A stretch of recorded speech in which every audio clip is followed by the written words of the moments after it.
I think one of the things that the gig space deserves a lot of credit for is that if you could, they've been real trailblazers in the space of identity. A lot of the identity solutions that are in market right now are because of early adoption from gig companies for the reasons David had mentioned.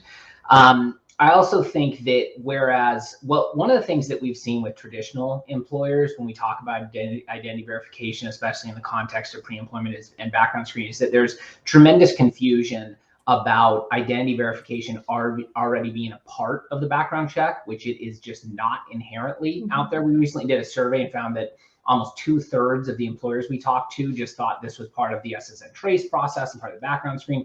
That's not the case with gigs, so I think that's great. But one of the things that I've seen historically, and I don't know if David would agree with this, is that oftentimes gig companies may run identity on a sort of separate track than the background check.